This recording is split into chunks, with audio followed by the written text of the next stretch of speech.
Well, we're stepping back into it, folks. Here we go.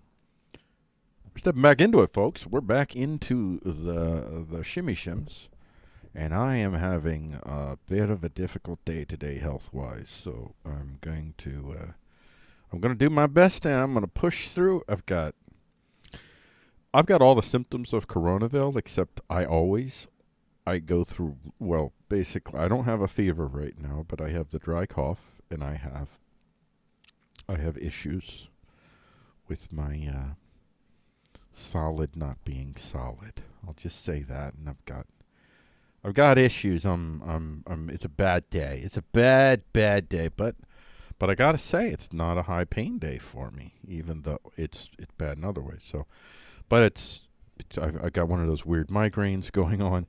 So it's gonna be a fun show, but I'm gonna do it. I am thinking though that I'm not sure that I'm gonna do this next week or not. I got to think about it. But I am thinking of doing, instead of a Monday through Friday, Monday through Thursday instead.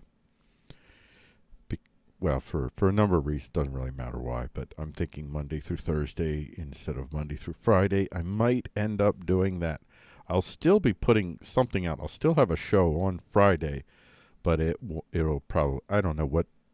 I'm thinking about it, but I am thinking of doing this version of the show Monday through Thursday. It's a pretty intense process that I go through to get to the final stories that I pick. And well, anyway, it doesn't really matter. You don't really care, but I mean, you don't care why, but I may end up going Monday through Thursday. Originally, I was thinking I was going to do this Monday through Thursday. That was the original plan. But I may end up doing this possibly one more week, Monday through Friday, and see how that goes. I guess the fundamental issue is the amount of work that I have to do during the week when I'm doing the show is slowing down my progress as far as being able to build up all the support stuff that I still don't have in place. Like I want you to be able to go to freako.com/daily and actually sign up for an email list. I have something there, but I don't know that I got to make sure it's working right. I got issues. I got bugs to work out on the site itself, and things I want to. I'm pretty happy with the look of it overall, but there's things I want to tweak on it. So that's what I'm thinking. Might end up being a Monday through Thursday Freako Talks the News, and then Friday will be a Freako something else, and then Saturday is still going to be the poem. So like Friday, you'll still get a news poem. You'll get a news poem every day in the Friday show, but the Friday show will be a lot less intense stuff that I'm doing. I may end up just writing a dialectical and a news poem for Friday, and then maybe go back over just have a list of stories that I didn't get to in the week and just go over some of those. I might do something like that. I'm not sure, but anyway, this is the pre-show. So now let's get ready for the actual show, and to do that, we have to do what we do for those of you that might be listening that could use this help, this aid, and this comfort. We are here for you. This is for you. Wait. Oh, I did it again. Darn it. I did it. I did it again. I keep forgetting. You know what? I'm going to switch this. I'm going to make a unilateral move. I'm going to start the show and then do the support site thing. You know, that seems to be the natural flow I want to do. So there you go, folks. You've seen the show just take another evolutionary turn in the right direction. So get ready, everybody. And for those of you that need, we provide. Warning, the material you're about to be exposed to is foreign to the minds of individuals who are limited in their capacity to understand the actual reality of power around them, just as you and everyone else alive currently are. What you're about to hear are opinions, suppositions, like gospel or scientific truths, not infallible certainties. Brace yourself for incoming opinions that could confirm or deny your preferential view of the reality of power. Brace yourself for fallible material, fallible opinions, and values reflected, but nonetheless variably firmly held. We do not apologize to anyone on FM. We do not apologize for daring to express our views and impressions of what we believe is and what we hope to see. We will keep talking so long as we are able. And now, Freako attempts to talk about the news without freaking out. That's the plan, ladies and gentlemen. And I got to tell you, ladies and gentlemen, listen. I've gone 8 days, baby. 8 days. 8 days without freaking out. Freako has gone 8 days. See, I'm a good boy. I'm a good boy. At the end of this show, I could reach a new world record. I could go 9 days, ladies and gentlemen. 9 days. You think I can do it? It's going to be difficult. One, I'm having a really bad health day, and I got one of those weird migraines. Both of those things always make me more angry in general. And two, I'm agitated. I had an interaction with someone in my community on the Facebooks who was one of these Karen type individuals who was telling us essentially that her son was going to die if we all don't stay home forever, basically. It's something like that. I may be exaggerating a tiny bit. I'm making a huge gesture in case you're just listening, so you know. I may be a bit hyperbolic in my characterization of the events, but it's certainly been a bugaboo of mine as of late. The whole lockdown mentality, the level of fear that human beings seem to be expressing, it's scary to me. It is frightening. I tell you the truth. I've been working on this idea for Frico Talks the News for quite some time. It's taken different names, and there is probably still going to end up being someday a show called The Green Pill Show, but this was originally going to be called The Green Pill Show, but I changed it in the end to Frico Talks the News. But I have been working on this show. One thing that I have had mostly the same is the background, and I'm just gonna take you guy out of here. Here, you guy. Let's just put you out of there. And just, let's just get this background guy here. Just, see this background dude? This guy is so relevant right now. So relevant. And I tell you the truth, I have been seeing him rising in the land way before Coronaville. But all of a sudden, Coronaville, it's like, this is who we're talking about. And see, this is what you're discovering. It's like people that you've known for a long time, that you've trusted, that you love, that suddenly have turned into cowards in the way that I would characterize it. I'm sure it's not really. It's how I emotionally feel. I feel like they're cowards. They're not really being cowards, but to me, they're being cowards. And emotionally, I feel it viscerally. How disappointing it is for me to have people in my life that appear to be acting like cowards. But I think one of the reasons for that is possibly I have noticed that it is the older people in general that are less fearful. It's the younger people that are more fearful in general, and I think I know why. It's pretty simple, especially for those of us that have had any good stretches of time where we've really been grateful for that, the span of living that we've experienced. I think it's easier for us to face death than it is for people who still, if I were to die when I was 30, man, what I would have lost. Because the best parts of my life don't even begin, really. I mean, I have many wonderful moments before I married my wife, but honestly, they all pale in comparison to all the wonderful experiences that I've had with my wife and my daughter.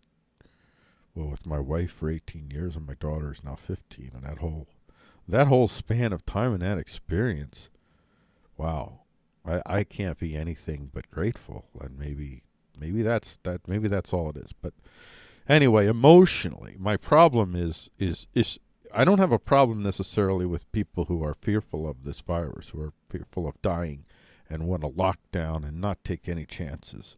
What I have a problem is when they want to project that onto the whole world, and they'll cut you off if you don't see it their way. I don't know if I've permanently lost them, but there's some friends out there that I'm not sure what'll happen after this. For me, for them, some of the folks, the way that they've acted, it's been like, I thought we had shared an understanding of the universe that you just fundamentally betrayed. But I mean, I've done that in my life, especially when I'm fearful. So I can't really hold that against people. But it's difficult to see. It is like it is like you just come to them and you're, oh man, oh finally I could talk to someone. Listen, man, this crazy. I was like, no, not you too, you too. So that's the mood that I'm in. So let's see how well I do in assuring that I don't get. I'm going to skip, since I did all this. I'm going to skip the introduction to the sites, but generally just try to get to Obamacare.tv, newsalite.com, and pioneeringnews.com. Those are where I aggregate a whole bunch of news items that I filter down and get over to Freako.com. And with that, we're going to get to our first segment, which is going to be our headline segment. So let's get ready. Let's get ready to record that, because that's what we do here on Freako.com's Freako Talks the News. Let's get this recording started. Whoop, hold on. There, I got the music and the recording. This is Talk Headlines for Freako Talks the News on Friday, April 17th, 2020. My name is Freako with Freako.com. Get the Freako Talks Daily delivered to your email at Freako.com-daily. Our top headline of the day: Big Facebook will correct you when you wrong view messages. Excerpt from Mirror UK. Facebook to send myth-busting messages to users who view fake news about Coronaville. I just gotta stop this before I go. This is just their title. This is just their title, ladies and gentlemen. This is the title. Do you know what Facebook and YouTube and Twitter were doing when people were sharing stories that this looks like it's a human-designed virus that came out of a laboratory in Wuhan? They were doing. They did it to senators, U.S. senators. Forget the U.S. senator's name. Doesn't really matter to me. That's what they were doing. Because they deemed that fake news. Why did they deem that fake news? Because their authorities said it was fake news. Their authorities. The authorities, the same people that keep getting everything wrong. They're not getting anything wrong. They don't really care. They don't care about truth. They only care about narrative. It's always true to a certain degree, but for various reasons, you come to the conclusion that either one, you have to you do whatever you can to push the narrative, because it's basically an existential fight for survival, or two, you feel you are in a position where you can easily get away with it.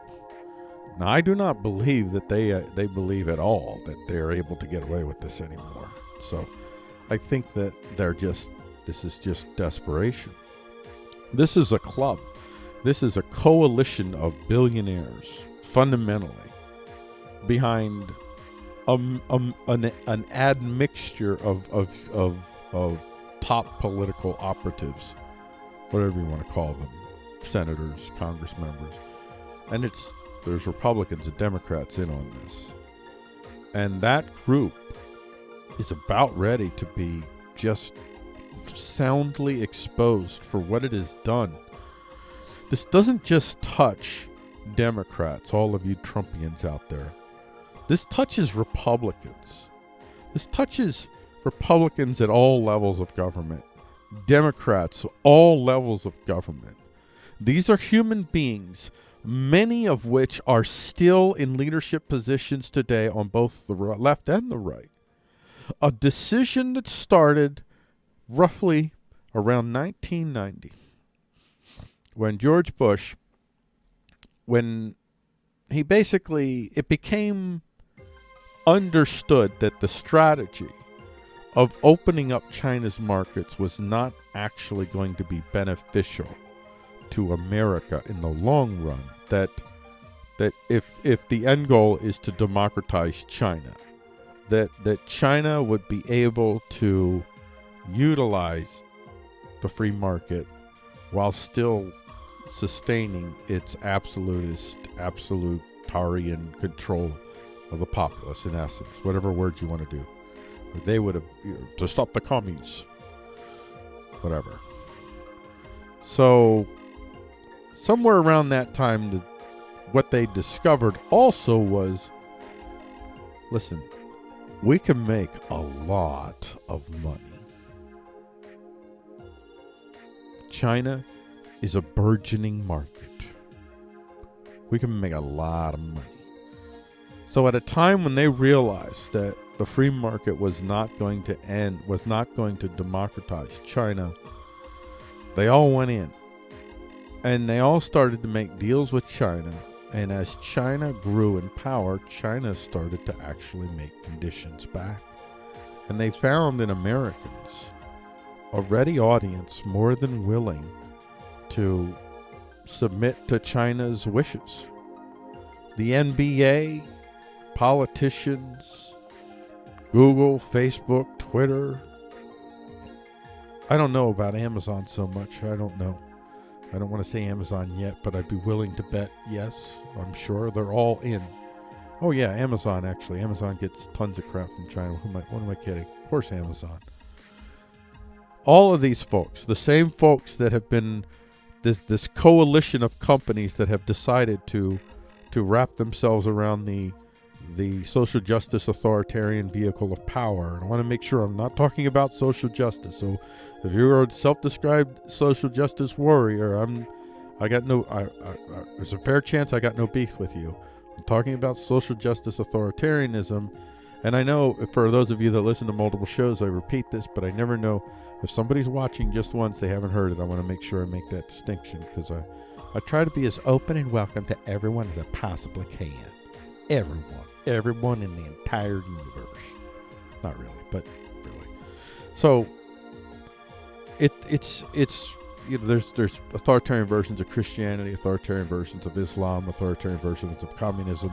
There's always authoritarian versions of everything, basically. So there's an authoritarian version of SJW, and this is the vehicle of power that the billionaires have chosen. I'm not going to get into a long story about why, but I think that the ledgers are starting to come out, and you're going to start to see, you're going to start to understand just how much money these American companies made, and the cost to us in terms of American power and security and sovereignty, and the cost to technological development, the cost to our own commercial development, our development as a self-sustaining nation rather than a nation dependent on mass global systems for vital materials and supplies. I know it was I have been saying all along as I've been watching this. I am 51 years old, and that's relevant to what I'm about ready to say. I remember very clearly the rise, the constant effort by China to get put into, I think it was called the G7. It's now the G8, and maybe it's G9 now. I don't remember, but it was the G7, and they always wanted a G7, and they also wanted most favored nation status. These were the big things. They wanted in the G7, and they wanted most favored nation status. And I remember at the time, I considered myself at that time a Democrat. I hated George Bush. And so I viewed this as just an evil rich person's plot to sell our jobs overseas, when they gave them most favored nation status, and when they joined the G7, and I believe that's under Bush 1. And that was the beginning. And within a decade, there were some American companies that were making half or more of their money already from China. And so as that started to happen, their priorities changed. SJW authoritarianism, not SJW, there are consensual versions of SJW. The SJW authoritarianism is right in keeping with the Chinese Communist Party's particular ideology, socialism with Chinese characteristics. There's a lot of I don't want to talk forever here, but there's a lot of similarities between the two. There's a lot of reasons why the Chinese would support that particular brand of SJW authoritarianism, why that would be favored for them to help support. I'm not saying they created SJWism or they're the reason that we've had the SJW authoritarianism. I'll just say that they helped. They helped a lot. There's a lot of nation states out there that have helped a lot. And they've been welcomed in by Democrats and Republicans alike for pounds of flesh. Well, really, they sold our pounds of flesh so they could get the big fat watts. It's all about the big fat watts. The DNC, I've said this before, is essentially a clearinghouse for American influence and power and secrets, and that's essentially what it is. It's an auction house for the highest bidder, foreign bidders, and China's in there a lot. Russia, Saudi Arabia, Israel, all kinds of nation states take a dip into the DNC. But trust me, I have little doubt the Republicans have their own. It's not the RNC. That's not the vehicle that they've chosen. I think that basically the DNC has been inadvertently exposed. Who knows? Maybe the RNC has its own little clearinghouse. I have no idea. But I'm sure that there are other versions of the DNC out there that we don't know. It's not just the DNC is probably not the only auction house, but it may very well be the biggest. All right, let's get to the next story. Cheerful. Shutting down businesses may gut the same govs that ordered it. The record drop in retail sales will butcher state and local government budgets. This is an excerpt from Pointer. You saw the grim national retail sales figures yesterday, down an historic 8.7% in 1 month. The first reaction is to think about what it means to the retailers. Then comes the reality that retail sales produce retail tax sales.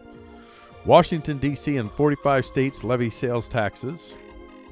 California state sales tax is the highest at 7.25%. What a...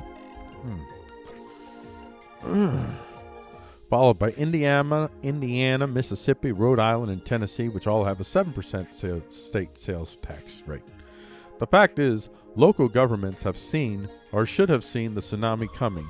Cities, counties, and states have watched brick-and-mortar retail sales drop in recent years, as well as we have moved more toward a service economy than a good economy. In 2017, The Atlantic observed nationwide sales taxes comprise nearly 1/3 of the taxes that state governments collect and about 12% of what local governments collect. Wow, local governments. That 12%, these guys are already short in all kinds of ways. So this means that their answer is going to be, we're just going to have to raise taxes. Could you imagine? They're going to do it. It's going to happen. They're going to raise taxes. My district will, my city, my school district, they will raise taxes. I'll just say that for us, paying our property taxes, it's a traumatic event. We're certainly not suffering economically, but cost of living for where you live. We definitely pay a significant amount in property tax that really takes it. We're hurting. We have had our weeks where we wonder if the bank account is going to run out before we run out of food, kind of thing. So we've had those weeks during those periods of time when we've had to pay these things, and it's just, yeah. I just can't imagine if they raise it. I just can't imagine. Ugh. It's been 8 days, buddy. Come on, you can make it 9. Okay, 8 days without freaking out, for those of you that don't know the reference. How will this play out locally? The San Diego Union Tribune reported that local governments throughout the entire region are starting at sizable budget deficits in California.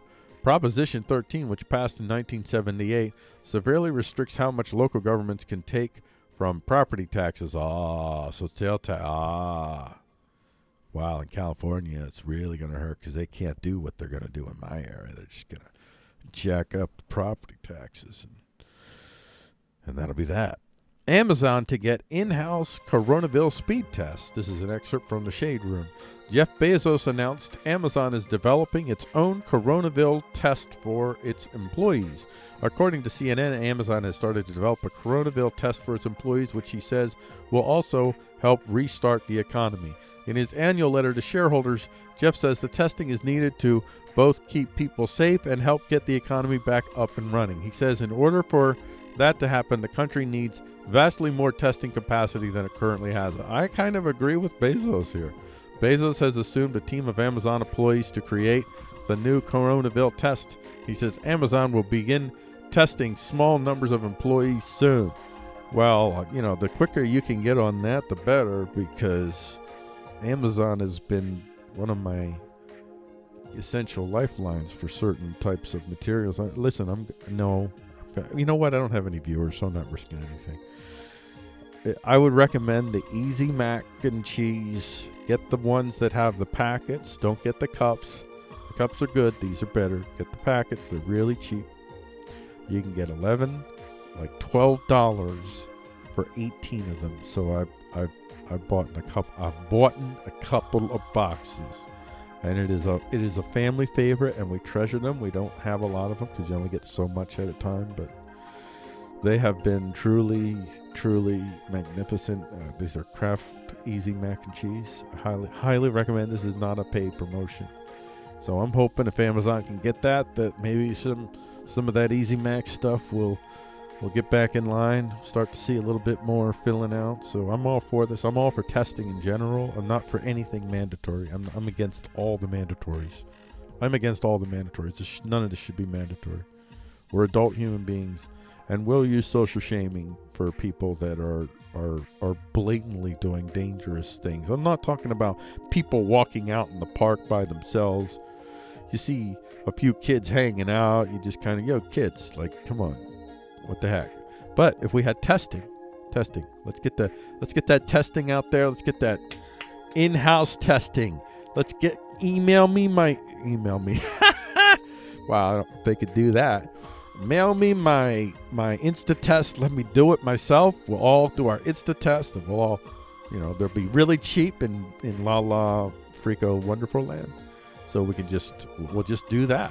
But nothing mandatory. You can even have those cards if you want those cards. We're talking about those immunity cards if you want to have those, but nothing mandatory. And no businesses can't say that you can't go in their store. They have maybe you could say they have a right to ask you if you show the card, and if you show the card, they give you a sticker that lets everyone know that you voluntarily made it clear that you don't have it. And people that don't have the sticker, people know to stay away from you.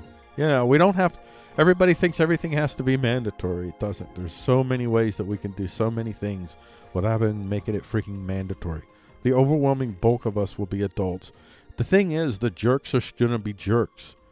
The idiots are going to be idiots, even if you pass the law. But what you're going to do is you're going to now interject another element, a dangerous element. You're actually going to put your officers at risk, the people at risk. You're heightening the fear for everyone has, the fear that the cops have of the people they're serving, the fear of the people that the cops are allegedly protecting.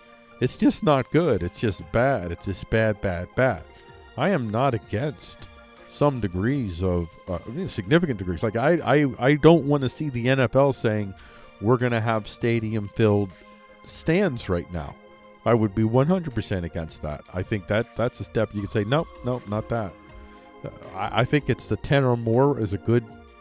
When I can understand that's good. No more than 10 people. Yeah, 10 people gathering, whatever. Anyway, that's where I'm going to end these headlines. This is the 4 o'clock show that you just saw.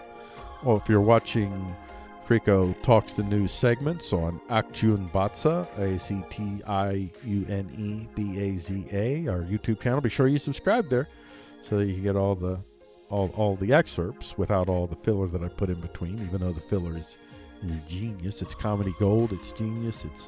It's pithy. It's wise. It's pretty much charismatic gold, charismatic fire. That's what it's charismatic. Wait, I better not say that. It has a religious connotation. I'm not going down the Christian charismatic path. I'm going to stick to it, but it's just not that way. Charismatic fire. You're missing the charismatic fire. Coming up at 5 o'clock is the talk feature, and the talk feature is Take the ShellFish Pants Off Grid. Also, we can have hot cold pants thanks to ShellFish. You're going to have to wait until 5 o'clock to see that. All right, turn the lights off here. And let's get... Let me get a sippy. I need a sipper. I need a sipper. Oh, lads and lasses, all I need is a bit of a sipper. Got that sipper. There we go. You get that sipper going, and then everything is all right. You get that moist sipper. Maybe you go back for a double sipper. You know what I forgot? Hopefully I remember next week. I'm going to have to start keeping that cup down here. I forgot the Hello Kitty. That's what I need. I need to have that Hello Kitty cup. That needs to be the official cup of Frico Talks the News. I think that pretty much speaks. That says me. That says me. Frico. Esta es Frico. Now let's get ready to record the feature segment.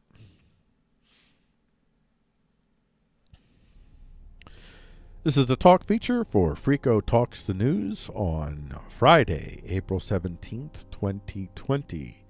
My name is Frico with Frico.com. Our talk feature today, Take the ShellFish Pants Off Grid. We can have hot cold pants thanks to ShellFish. Trust me, that's going to make sense after I read this to you and interject my comedy gold. You know I'm funny. Come on. Everybody clap. This is where you clap. Homage to Jeb. I love that man. I love Jeb. I miss him. ShellFish Sizzle sparks hot and cold suits for better living for humans. That's right, folks.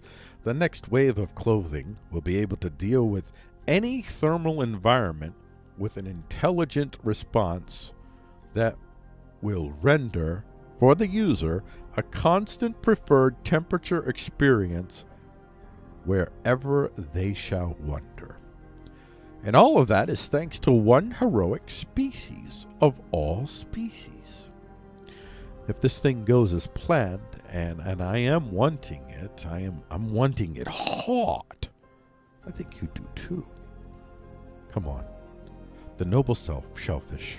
Thanks to the same gunk that makes them, we will be able to create smart textiles that will deliver to us Hawaiian breezes in polar climes. That's right, folks.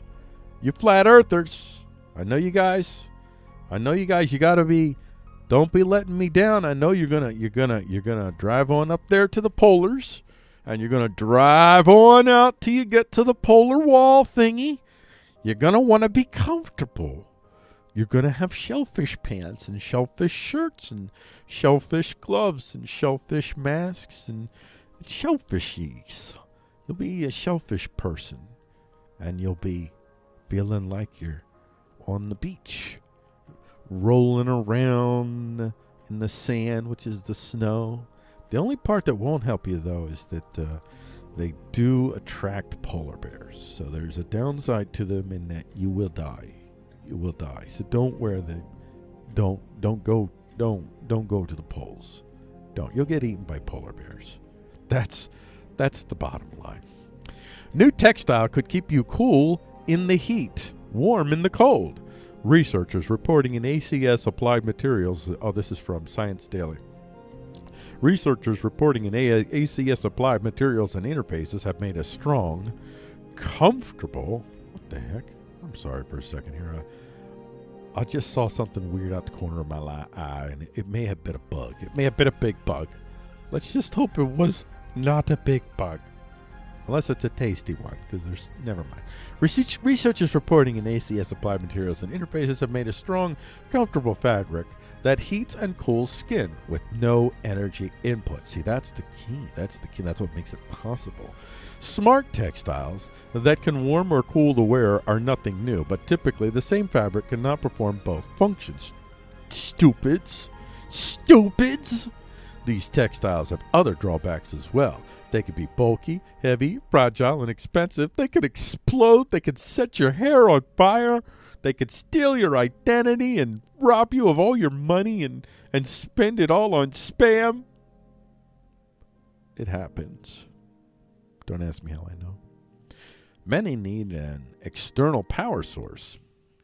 That's where all the exploding comes. Guangming Tao and colleagues wanted to develop a more practical textile for personal thermal management that could overcome all of these limitations. The researchers free-spun silk and chitosan, a material from the hard outer skeleton of shellfish, into colored fibers with porous microstructures. They filled the pores with polyethylene glycol, a phase-changing polymer that absorbs and releases thermal energy. Then they coated the threads with polydimethylsiloxane. Polydimethylsil. Oh my, come on. Let me do an experiment. I'm gonna do it. I'm gonna try to do it silently. So I'm gonna listen to some music here for a little bit. Hold on.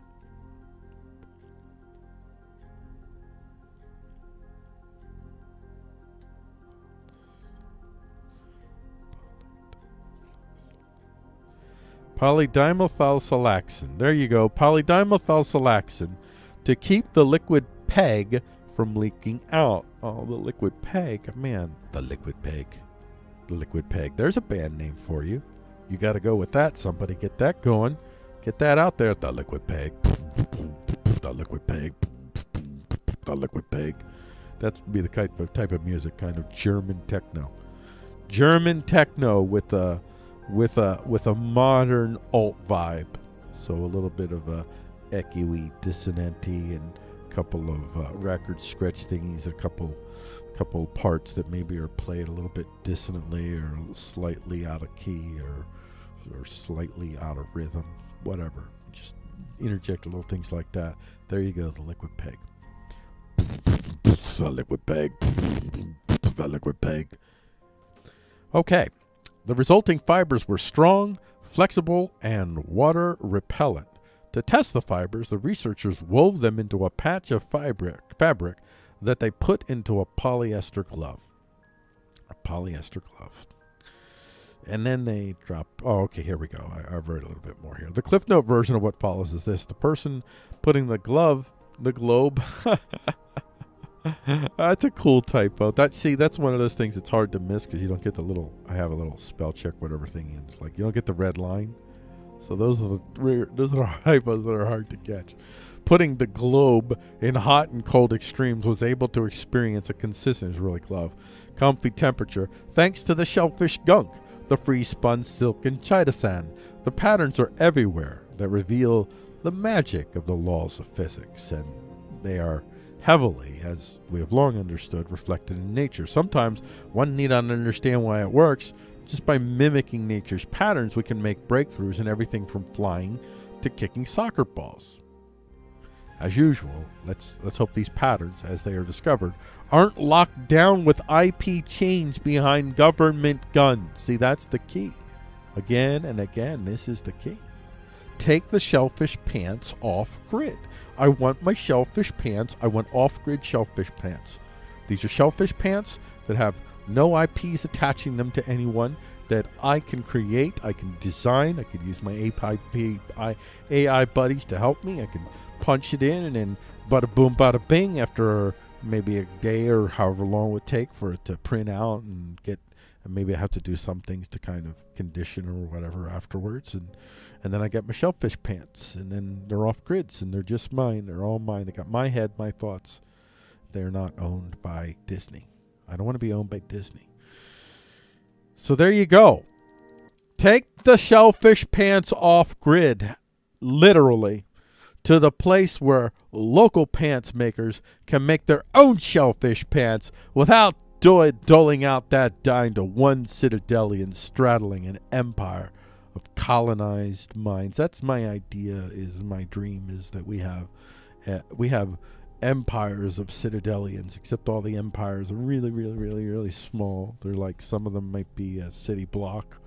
Some of them might be maybe the size of New Jersey. Who knows? I don't know, but probably not much bigger than that.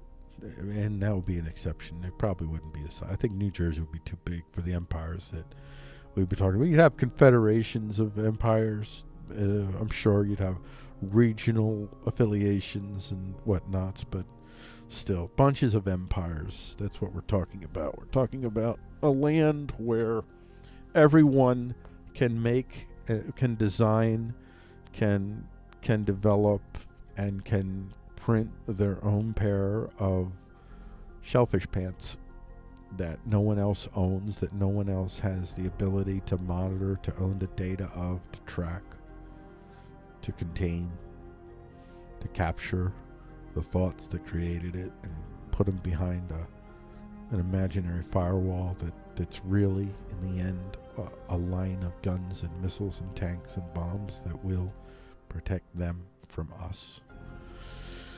Yeah. And so it goes. I say that a lot. I say that a lot in the show. And I write it a lot too. All right. That's it.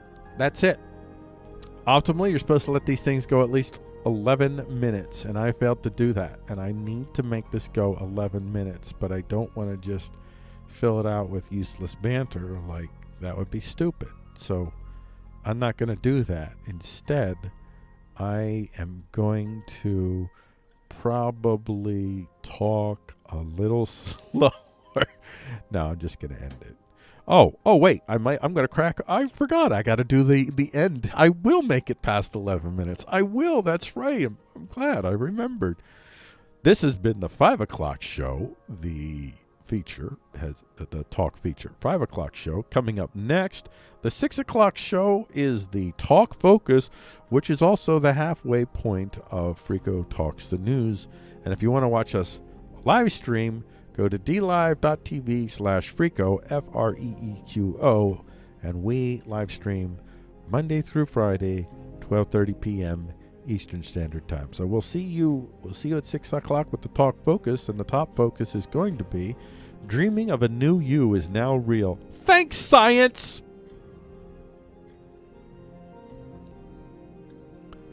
I got this. Turn this light off here. All right. So wow, the video that is 11 minutes and 16 seconds. So I thought I was gonna have to end it at 10:30 because I was like, I gotta end it. I didn't make it past 11 minutes. But then I was like, oh, that's right, the promo thing. I have to do that, and I do it. I tried to do those at the end, so I made it over 11 minutes. Bada boom, bada bing, Bob's your uncle. See, I have a dream. Yeah, I'm getting a little bit. All right. Get a little bit, yeah, a little bit fighting spirit. Y'all got that Coronaville fighting spirit in you? Or do ya? I don't.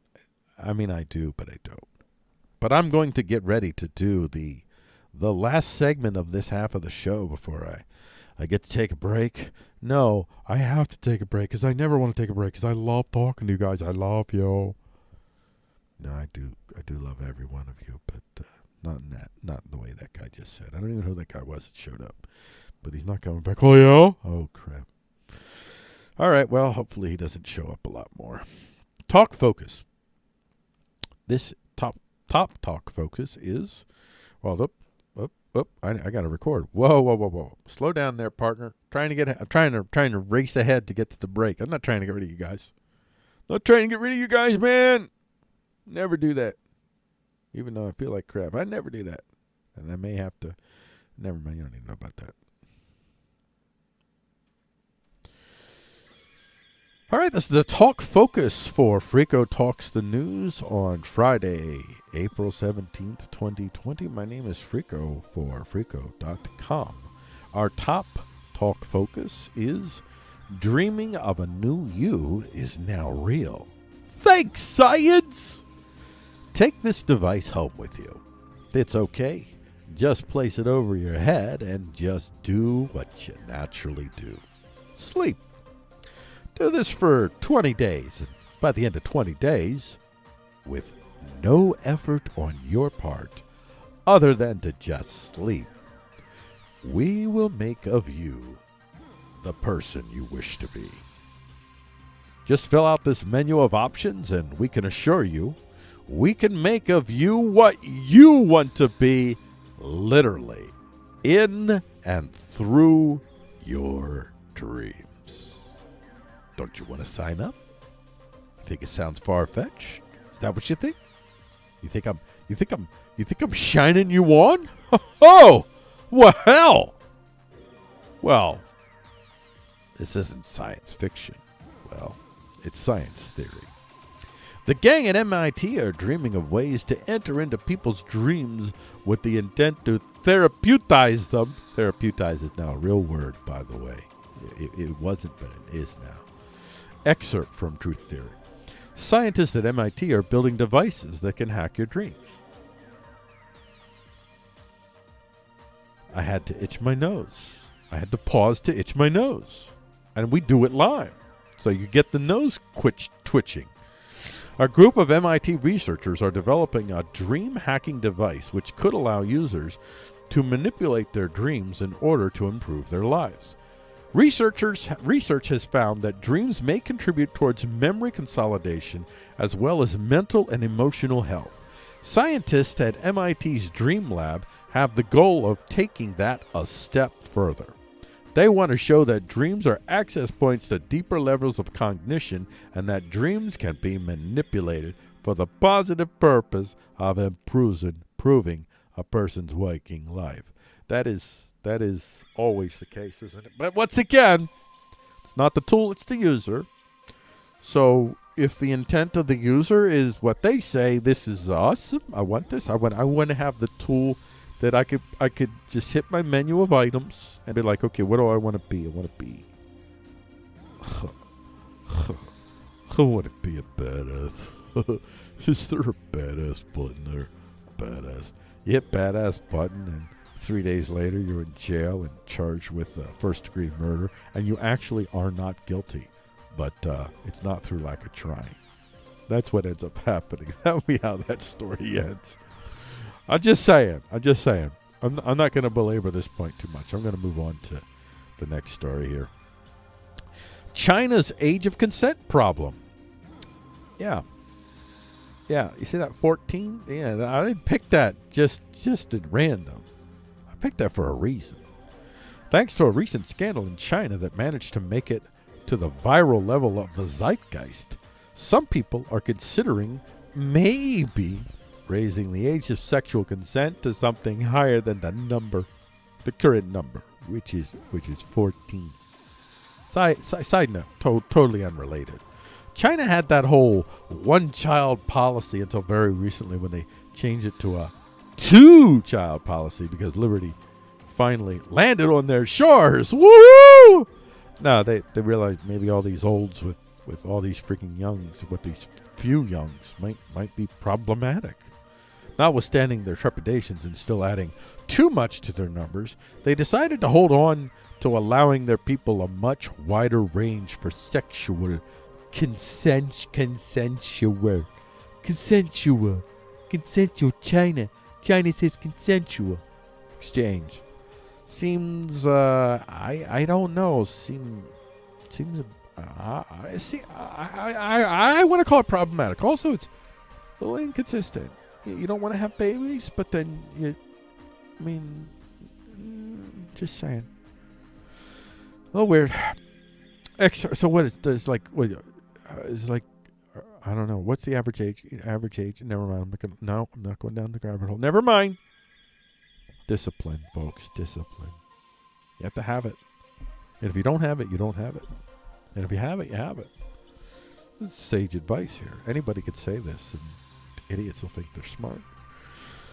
Excerpt from The Guardian. Abuse allegations in China spark calls to raise age of consent from 14. The alleged sexual assault of a teenager by a prominent lawyer and oil executives in China, and oil executive. Okay, so is it two different people that joined in on the horror, or is it one that's both? Okay, maybe it'll explain it. Spark calls for the government to do more to address the sexual abuse of children and women, including raising the age of consent from 14. What they want to raise it to 15. I'm kidding. I have no idea. Bao Yuming has been accused of repeatedly sexually assaulting a teenage girl, now 18. How old was she? Okay, so she's 18 now. Given the pseudonym Jing Jing in 2016. So she was 14 then. Okay, so she was 14. Maybe she was or maybe she was younger when this happened though. Just said she was 14 when, I guess when it first became known. Bao was fired as the vice president of a Chinese oil company and resigned from his role advising the tech giant ZTE after the allegations and an interview with the victim were published in Chinese media this week. Xing Xing said the abuse began shortly after she turned 14, the legal age of consent in 14. If the law sets the age of consent at 14, it tacitly grants sexual autonomy to minors over 14 and implies that they can freely decide to engage in sexual activity. Zhu Jingjing, an assistant professor of criminal law at China University of Political Science and Law, wrote in 6 Tone. So that's cool. Well, that's horrifying. It's horrifying. Not cool at all. It's pretty bad. That is, that's messed up. I don't know what more to say about that. That's 14. Yeah. It should be minimal 18. Oh, I'll just say 18. 18's a good age. Good. That's when you're bondable. So that's a good age to make it.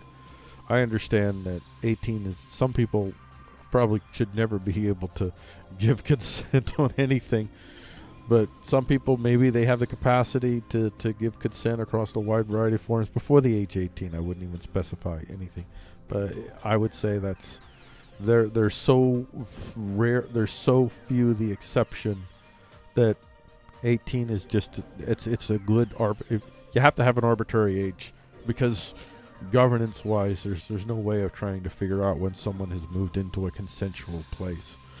You assume that at 18 they are. So at 18, we give you this magical assumption that you have this consensual capacity, and as you interact with the world, then it's up to you to sustain that standing with the community. Until then, we assume, no, we're just not even messing with it. You're not bondable in and of itself. Bondable means you can't be sued. If my kid does something, she can't be sued, I would be sued. So that's what it means. She's not bondable. I'm bondable. She can't go in debt and be held accountable. I can. That's the issue. And the age is 18, and that's a good age. It's a good arbitrary age to set. If you're going to have, well, it's not completely arbitrary. It's for a number of reasons, it's a good age to set. But of course, it's arbitrary in that there's no magical point where somebody is magically consensual. You're just not trying to figure that out. Just, it is what it is.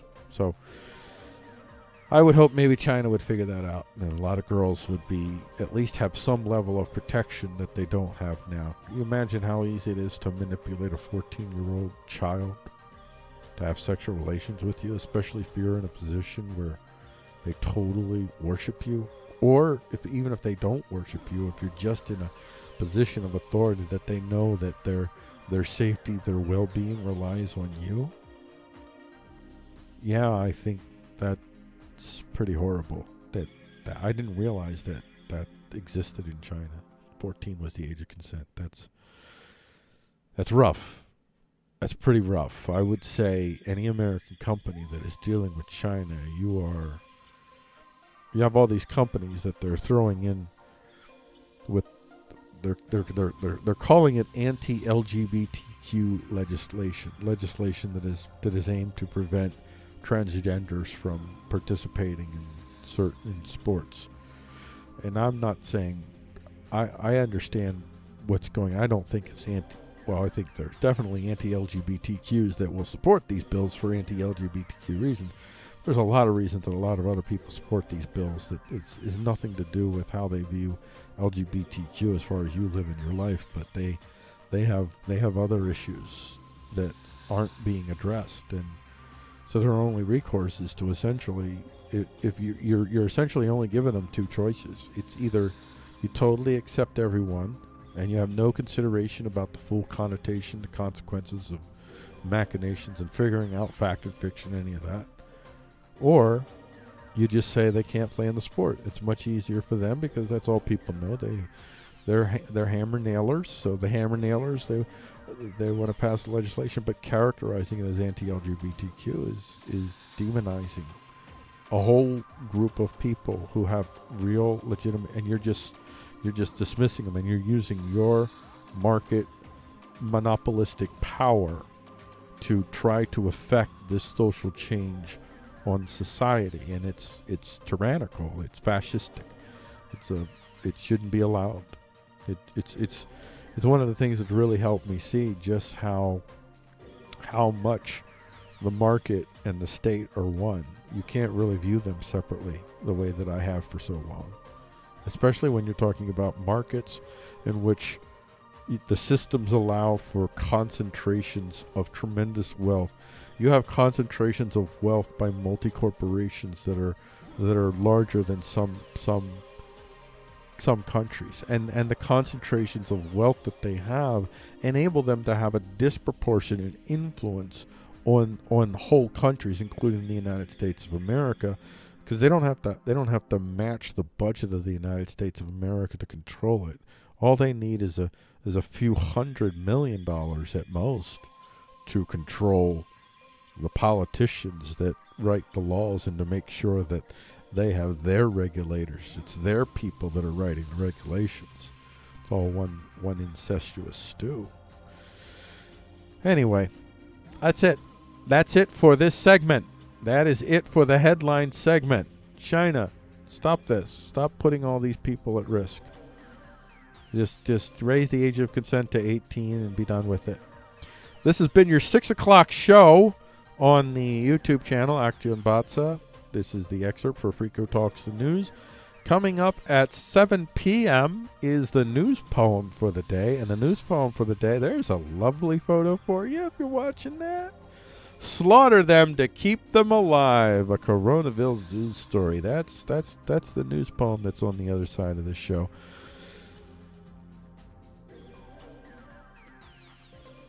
Alrighty. Well. I left the light on. Don't leave the light on, buddy. Woo! Woo-wee, everybody. We're back. We did it. We got through the first half of the show. Come on. Round of applause. No, really, y'all really don't. Like, it really is pretty. I really didn't even know if I'd be able to do the show about an hour before the show. An hour before the show, I felt much worse even than I do now. And yeah, so it is pretty good that I got. But now I have to go because I do have to take care of some issues that have been formulating in the course of this discourse that are troubling. And it has to do with getting in an upstairs position since the bathroom is upstairs. I'm in the basement. I don't have a basement. I have a bathroom. So I have to go upstairs and deal with some issues that have been repetitively dealt with today. So I shall return. Let's take you to the break, everybody.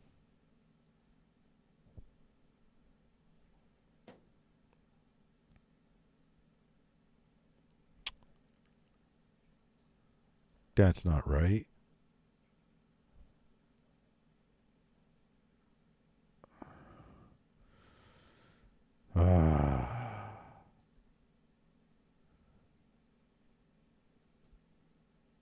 All righty then.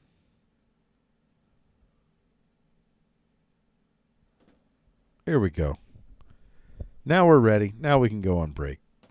I didn't want to leave you guys without a little candy sugars there.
Love overwhelmed me.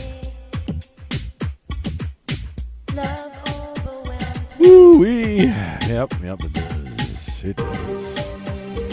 Yeah. Well, very nice. We're gonna get this. Turned in. They prepared to turn her into a real life girl on Metropolis, because Metropolis is also pretty much essential to the show's existence. Metropolis definitely is. Oh, it's kind of a dystopian look at the singularity in a sense, but yeah, Metropolis is a good movie to watch right now. Really good movie to watch. Invasion of the Body Snatchers and Metropolis. Invasion of the Body Snatchers. This is what's happening to your friends and your family around you. As I'm sure many of you, at least those of you who haven't. I don't want to make light of Coronavilles and suggest to you that we're dealing with something that isn't significantly serious and doesn't require significant alterations, justifiably so, in my humble opinion, in the way that we live.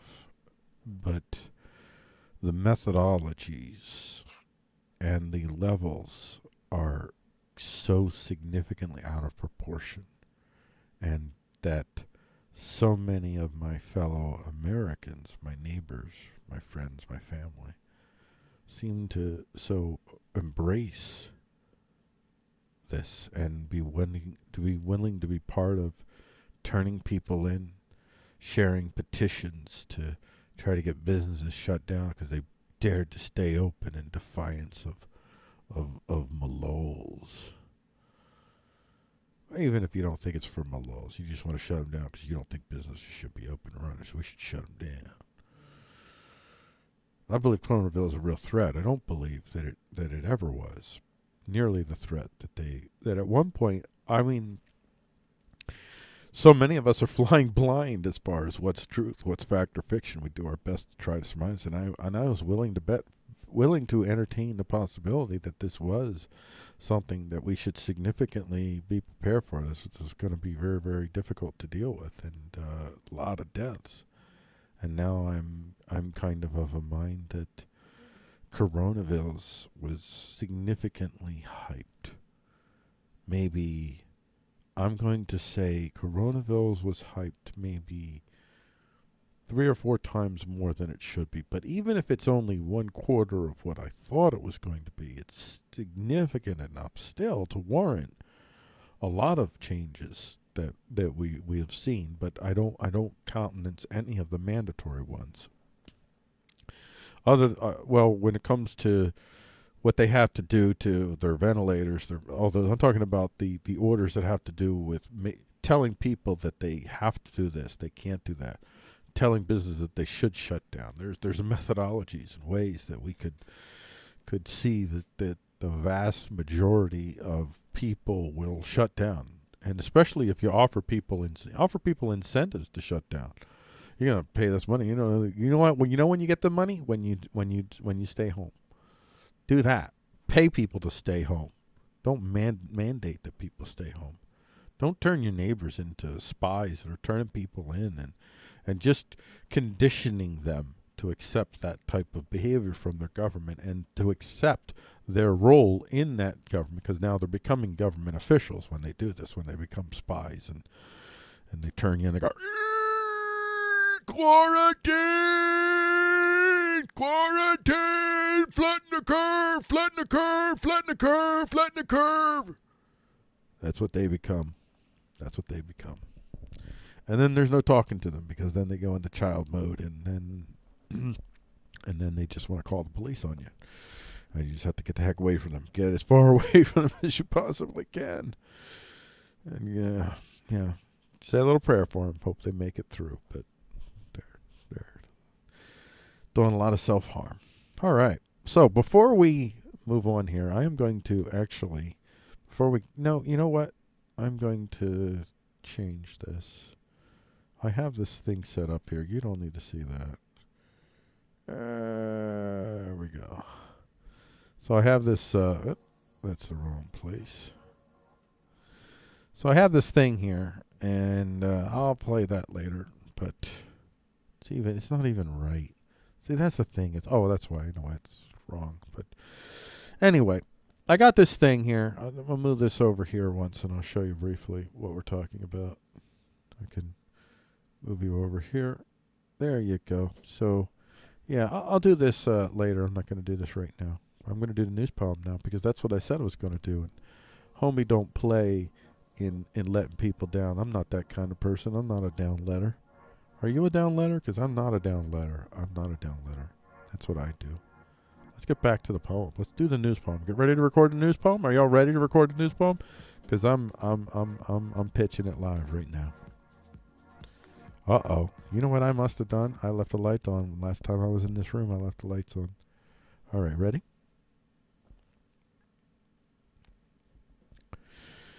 This is a news poem for Frico Talks the News on Friday, April 17th, 2020. My name is Frico with Frico.com.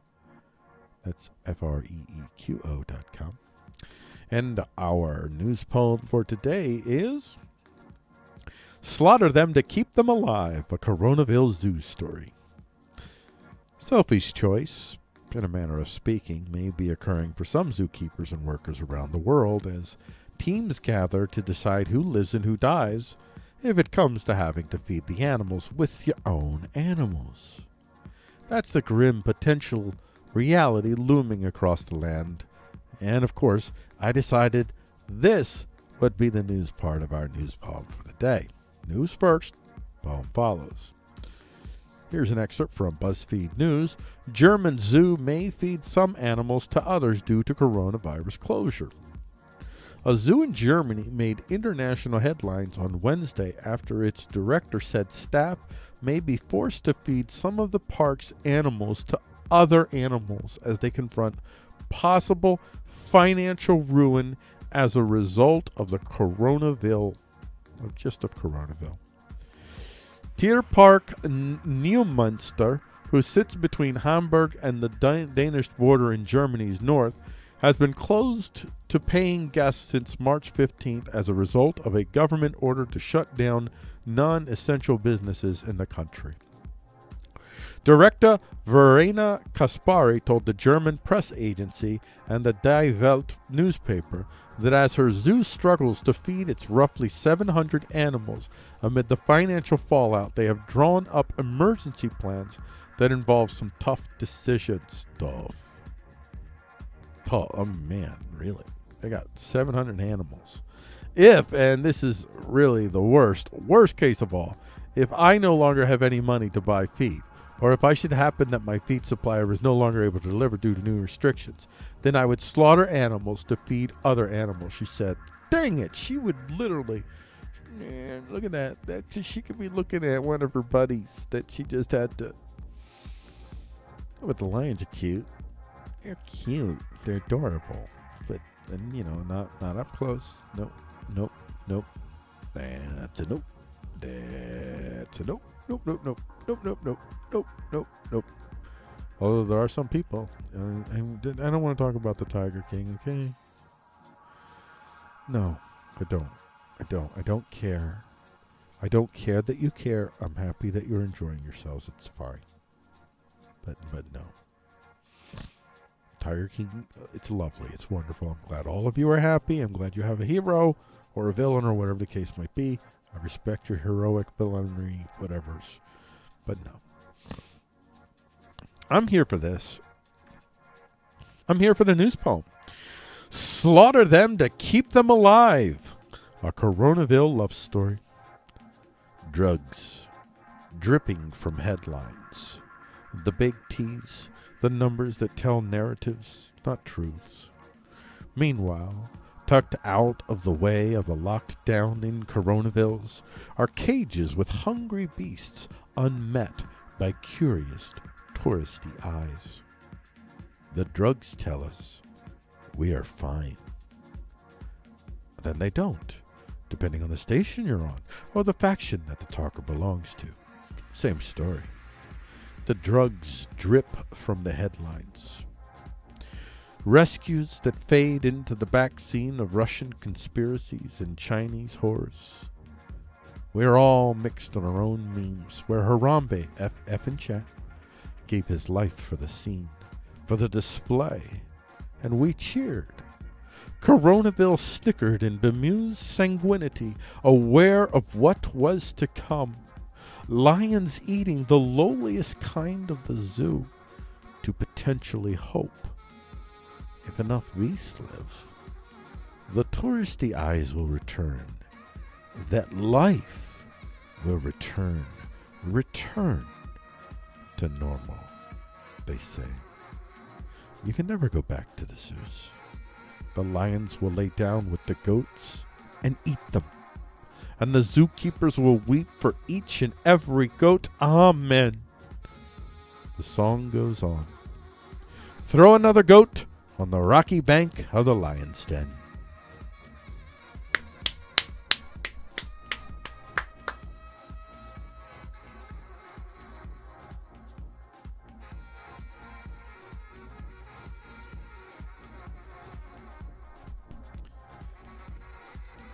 Hoo-wee. Yeah. Oh. I did it again. Left the lights on. Don't leave the lights on. There, I did not. I went back and I did not leave the lights on. So there you go.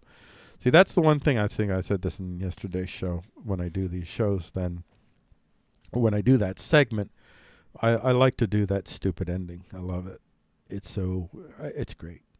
I love kitsch in general, so I like creating insta kitsch. That's kind of what that is. And yeah, I mean, I don't get to promote the next video, but so be it. I choose art over promotion, even though they're the same thing, but different promotion, different kind. All right, let's get this. Hold on one second here.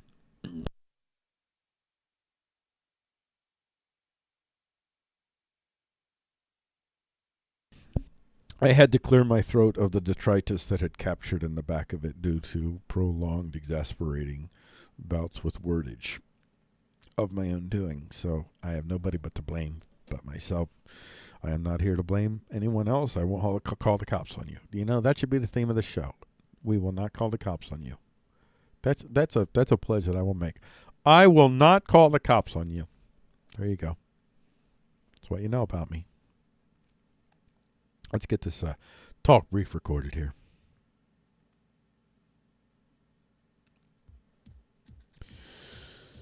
These are the talk briefs for Frico Talks the News on Friday, April 17th, 2020. My name is Frico with Frico.com.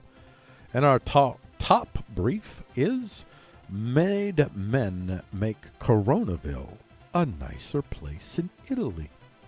It's just a brief little thing. I'm probably not going to speak too much on this. He says 3 hours later. Excerpt from Truth Theory. Mafia steps in to provide food for Italians struggling during lockdown. With people desperate to eat, especially in the poorer south of the country, the Mafia's base, the crime syndicate, have been helping to alleviate the problem by handing out food parcels. There have also been reports of the Mafia offering interest-free lending to struggling businesses. Oh boy.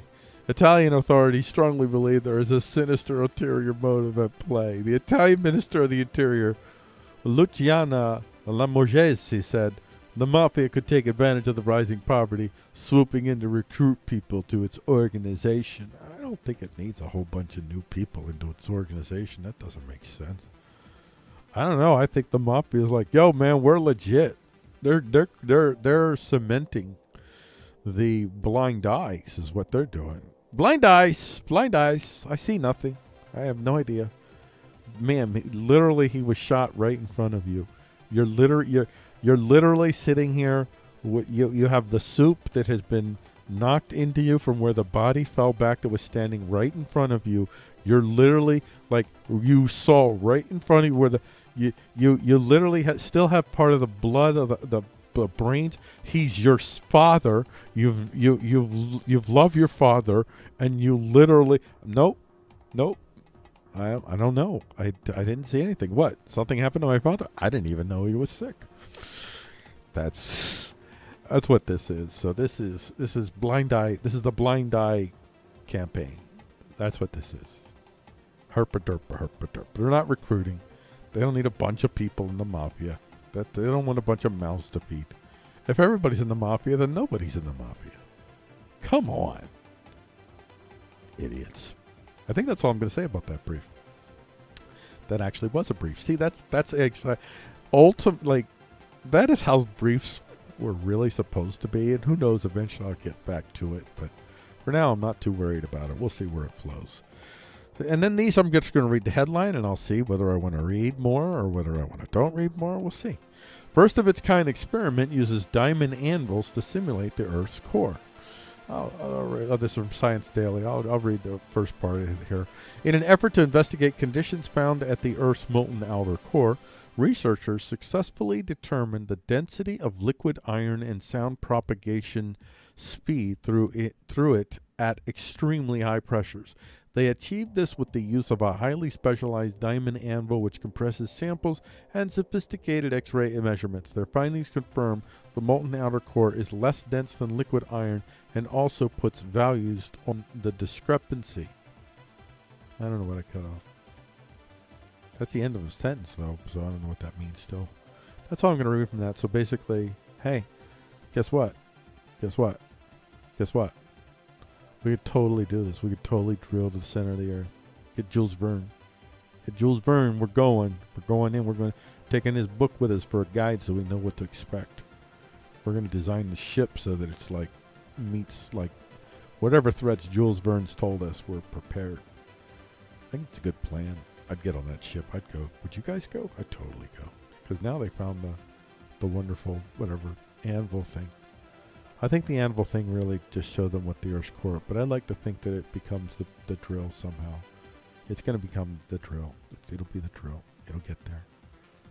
The dream is alive again. Biomechanics of skin can perform useful tactical computations. This is also from Science Daily. We have better models for how our other senses, such as vision and hearing, work, but understanding of how the sense of touch works is much less complete. To help fill gaps, Wiesel and his research team, including some other guy and some other guy at the Sorbonne, have been studying the physics of touch sensation, how touching an object gives rise to signals in the skin that shape what we feel. In a study published in the journal Science Advances, the group reveals how the intrinsic elasticity of the skin aids tactile sensing. That's enough of that. I'm going to go down here and look at... I think that's it. I think that's all that I'm going to do for this section, the talk briefs. That's all I really want to talk about. You know, I'll read the... I'll tell you what, I will do this because I'm a decent person. I'll read the other headlines here. So we have ESO telescope sees star dance around supermassive black holes, proves Einstein right. That's from Science Daily. Sure it does. Trove of artifacts reveals Viking Highway. Real clear science. So now, after several more explorations of the site, researchers have discovered more than 1,000 artifacts, including scraps of wool clothing and leather shoes, fragments of sleds, horseshoes, and stuff.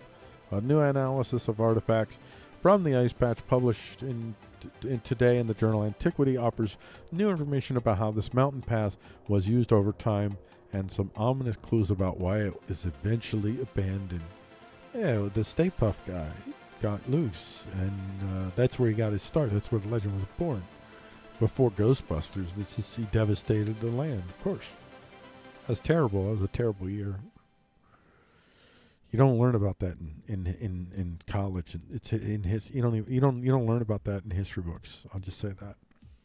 Skewed neutrino behavior could help explain matter's dominion over antimatter. Okay, I got to read a little bit of this. Science Mag excerpt. Neutrinos, nearly massless and barely detectable subatomic particles that pour out of the stars in nuclear reactors, behave differently from their antimatter counterparts. Antineutrinos, report physicists working with a giant particle detector in Japan. The result is far from conclusive, but the asymmetry known as charge parity CP violation could help explain how the newborn universe generated more matter than antimatter and why stars, planets, and people exist today. Just a little thing. It should also encourage physicists who are planning an even bigger neutrino experiments that aim to conclusively demonstrate the asymmetry and measures it exactly. It's exciting.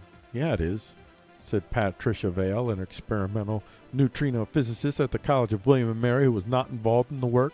Maybe it won't be decades until we can discover CP violations. Maybe it's just over the horizon. No, they really should not use that CP thing. That's just a bad choice. They should make it like CHP or something. I don't know. C little HP. I don't know.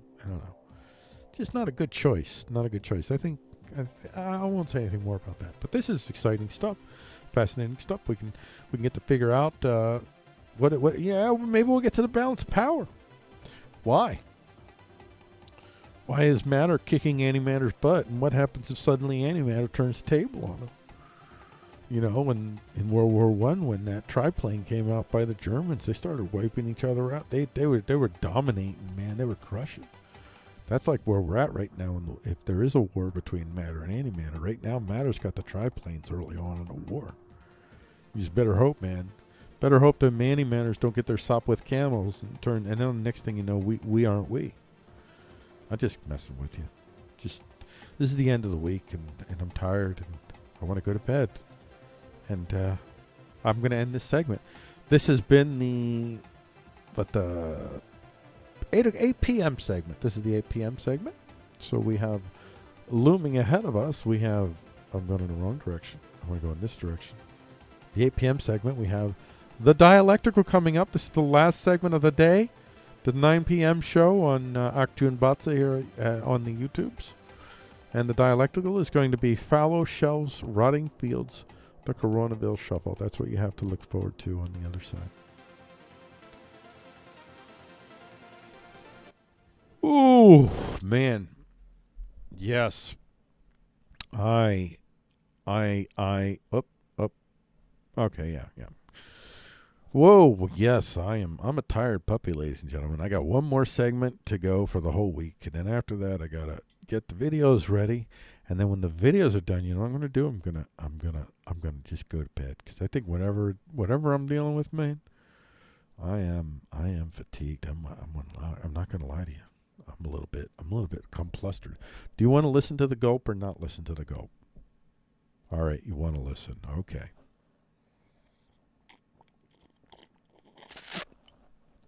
All right. Weird flex, but okay. That's what I do on the show. I just take all of the dated meme-ages and I just revisit them and I beat them to death. I'm a horse beater of deathers. Not a literal horse beater, okay? I don't beat literal horses. I love literal horses, but metaphorical horses, I beat the crap out of them. And when they're dead, I keep... Matter of fact, when they're dead, that's when I'm really attracted to them. This isn't going well. I should probably just go. I'm just going to move on. You know what, ladies and gentlemen? I'm just going to get this ready for recording the last segment here. Oh, you know what? I keep forgetting to say all these little things. I'm gonna get this down. Get Frico's day. Well, wait. I gotta wait till I record. Okay. Let me see if I can do this right. All right, everybody. I'm gonna start recording. This is the version that they get on YouTube. You guys, you want to see the polish? You're not going to, but at least you're going to see something that's a little bit more polished than what you just experienced, but not as fun. Come on, not as fun. This is the Dialectical for Frico Talks the News on April 17th, this is Friday, April 17th, 2020. The Dialectical for today is Fallow, Shells, Rotting Fields, the Coronaville Shuffles. And don't forget to get your Frico Daily at Frico.com/daily. Just enter your email and you will get your Frico Daily delivered to you every day. I'm not sure the exact time when I'm actually going to be sending these out regularly, but probably at midnight, I think. Something like that. At midnight, you'll get a Frico Daily that's all the stuff for that day. So you get it at the end there. Or maybe if you want, you get it early. I don't know. We'll figure it out. After I've amassed a mega audience and I start to get this ginormous feedback that tells me what you people want. But until then, I'm just going to make stuff up as I go along. So let's get ready Well, we're in the Dialectical. We just did a little promotion, which I don't really enjoy doing the promotion, but I'm going to do them. Why? Because I have to. It's a contract that I made with myself.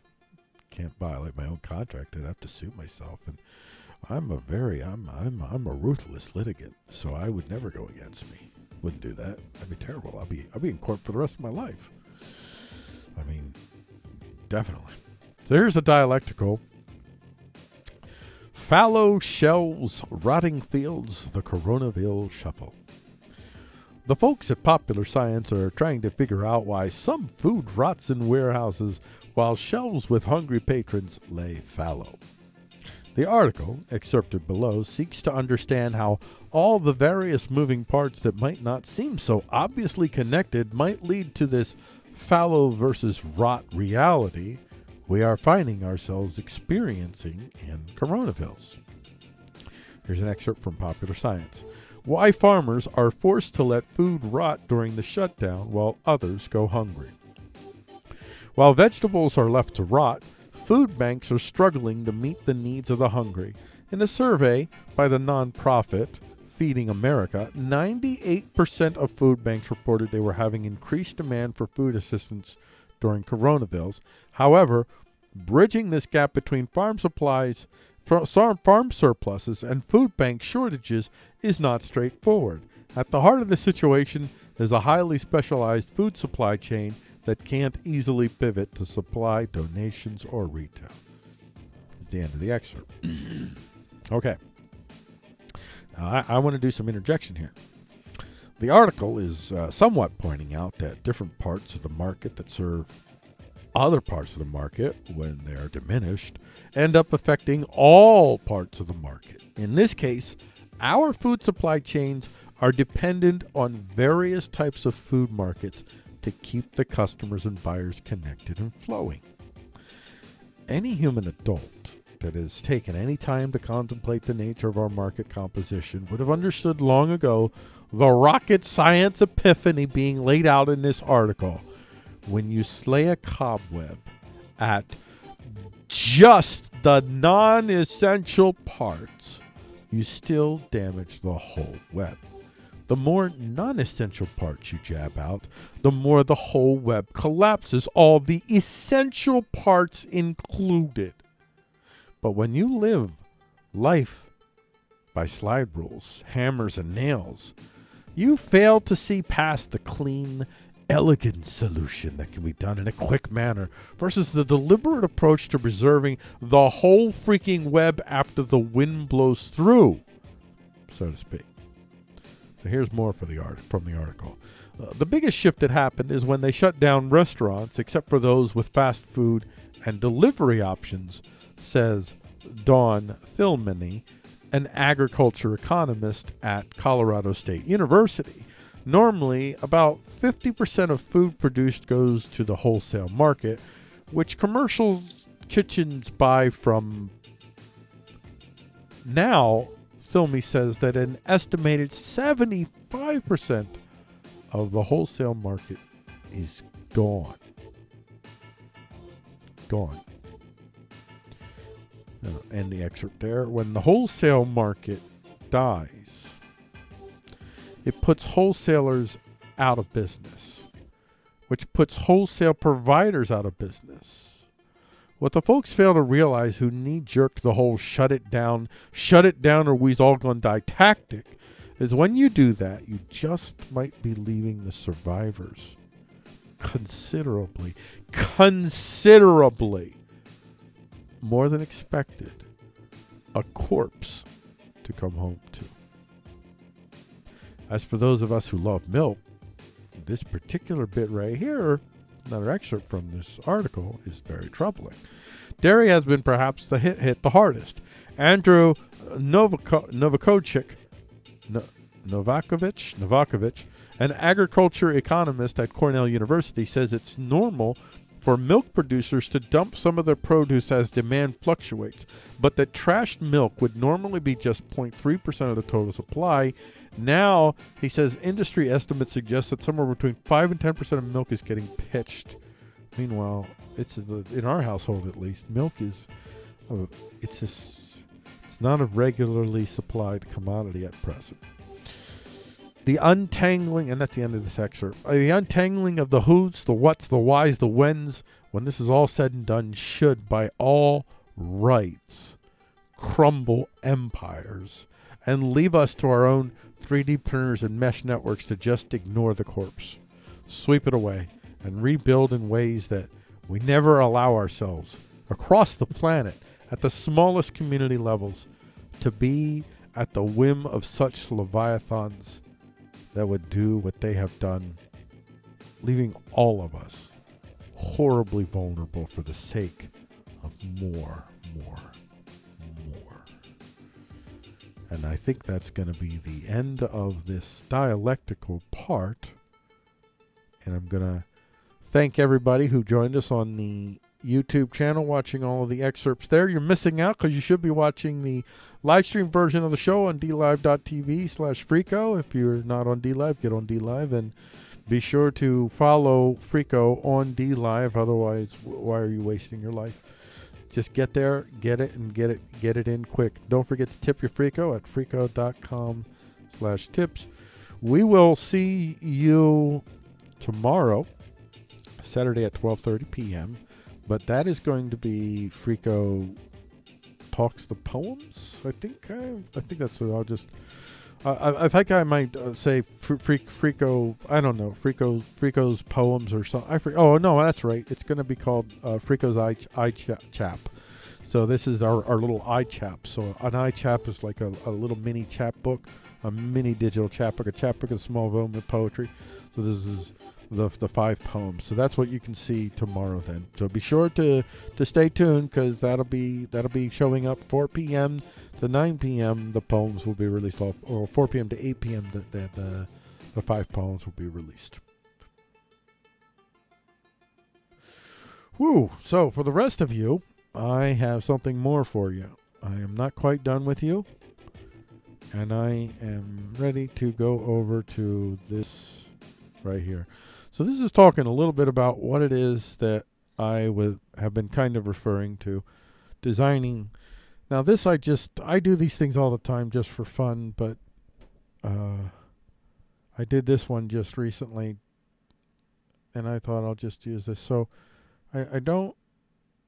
this area is roughly 250 by 200, like 260 by 250 some feet. It's worked out. It's about 6.25 acres of land. So if you can envision 6.25 acres of land, and then you have these here. There's six homesteads that are part of this homestead acre. This is what I call a homestead acre. So even though it's more than 1 acre, anyway.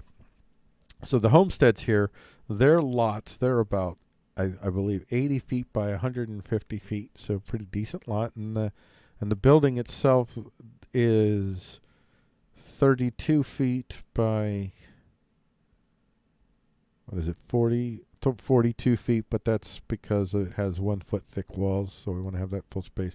Yes, these are Adobe brick homes. In my little world, we build with Adobe brick homes. We use compost toilets. We use gray water systems, all that integrations.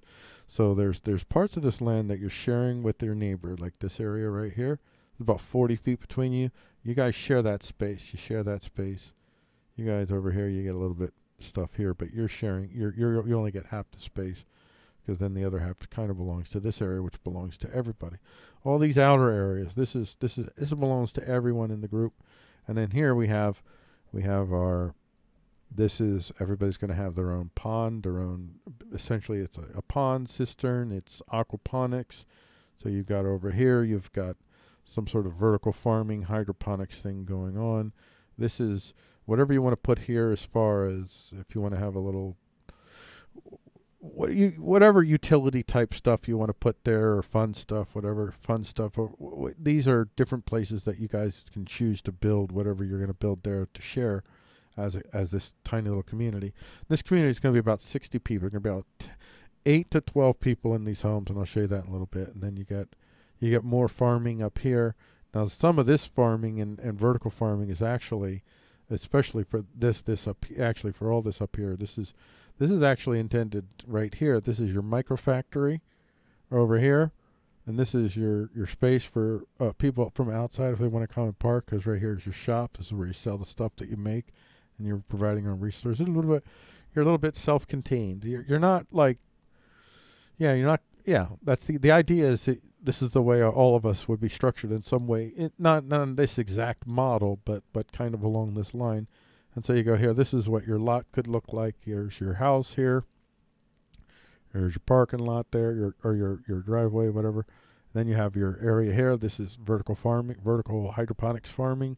Here's, again, this is your own pond, so you have your own aquaponics thing going on here. This is your area. You do whatever you want to do here. And over here we've got some, whoops, sorry about that. We got some micro factories, whatever you want to put here. And this space, just to note what you can do.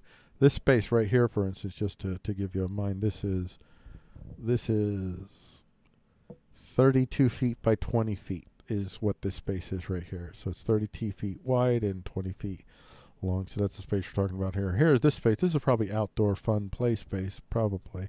And this is 40 feet by 64 feet. So that's a pretty good lot space for people to do whatever they're going to do. But they're part of a system. They have plenty of access to go to other places and do big stuff, big fun stuff that you could do in mansions, but you do as a shared community. And then the homestead itself is these are stairs here, and then this is this little work area here is 9 feet by 7 feet. You got your little bedrooms here. These bedrooms are that's 7 feet by 14 feet. So this is up above is where the garage is. So it's got this extra little support system here because there's a 2-car garage above. So that's the 2-car garage above, office, bathroom, dining room, whatever. But this is now this is what you're going to see. These buildings are 4 or 5 stories. They're intended to be kind of their own sort of citadels. They're intended to be defendable, and everybody will, in my little dream, everybody has this type of defense capacity. Everybody is defendable. It's raising the cost of coercion all the way around. It's definitely continuing with our very geographical and architectural structures. We can even more tilt the balance of power towards individual and consensual associations by further and basically making everything more defendable. If it's more defendable, it's a lot more cost if coercive folks want to do coercive things to you. Good luck. Good luck if you had a city that was filled with this type of structuring. And I have designed cities, and I'll show those as we go along. These cities would be incredibly defendable, just incredibly defendable. It would be very self-sustaining, very defendable. There would be a lot of incentive for governments to be very ginger when it comes to the type of taxes they pass and the type of laws they pass. And there's certain laws that when they want to take authority, they'll get support from these communities. So it's not like I'm not against anarchy. I'm an anarchist, but I'm not trying to say you don't need to have anarchy to have these types of communities. You can do this. You just would end up in the end with governments that would just actually have less power. They wouldn't be able to do as much as they do now because they would realize if they want to go out and enforce these idiot laws, there's going to be a problem. So that's the underlying principle there, and it fits the story here that we're talking about here, which is with the whole method that they've used to deal with this quote unquote crisis. Well, it is a crisis. I won't say quote unquote. It is a crisis. It is a legitimate, life changing for the whole world crisis. It's a legitimate threat, and I don't want to underplay it, but I also don't want to overhype it as well. And that, I fear, is what they have done. They have taken something that really is fearful, and they've kind of discovered they have a lot of powers, and they suddenly have opportunities. You could pass bills for trillions of dollars. What kind of power can you create for yourself that you can assure for your family forever? If you can get in on that, if you could get your business, your interest cut into that big fatty pie. Come on. If you can get your family businesses to be the ones that are administering whatever it might be, wherever the sweet, easy dollars are, that's what you see. And you do that in a land in which you don't feel like you'll have to suffer the consequences of thugging on people. Clearly and openly thugging on people.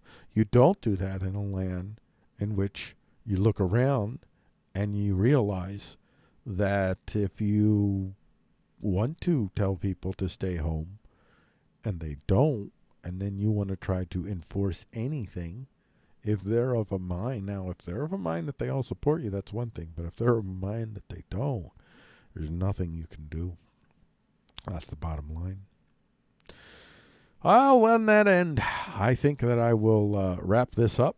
Thank everybody for joining us. This is the last show of the week for Freako Talks the News, but we will be back here on dlive.tv/Freako with this live stream to do the Freako's iChap. So look forward to that tomorrow. We'll all of the 5 poems, news poems that we've done throughout the week, we redo them, but I don't include the news part. I just do the poems, so they're much shorter, and I select different music. I do some visual stuff and have some fun with them, and I'm also I take a lot more time to be more theatrical and stuff with them during those presentations that I do during the week. So even if you heard the poems, it's definitely worth seeing because it's going to be significantly enough different for and you'll appreciate it more I think you will if all you have is the poem and nothing else. Just get the poem. Thank you very much. Y'all have a good weekend, and we'll keep pushing through Coronavilles. Keep pushing through Coronavilles. Use your suppositions to not make yourself human, nor to make yourself humanize others. No humans were harmed in the making of the show, and we extend no wish of harm. Before we push through the Coronavilles, let's make sure that we can hear Coronavilles and you can get the full Coronavilles effect, because I'm afraid that you did. Thank you for engaging with this material presented. As usual, remember your views, your suppositions do not make you subhuman, nor do they permit you to subhumanize others. No humans were harmed in the making of the show, and we extend no wish of harm in anyone who hasn't directly harmed or threatened to harm others first, no matter how reprehensible we find your views. We will see you in the next Freako Talks, where Freako attempts to talk about news without freaking out.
It's not easy.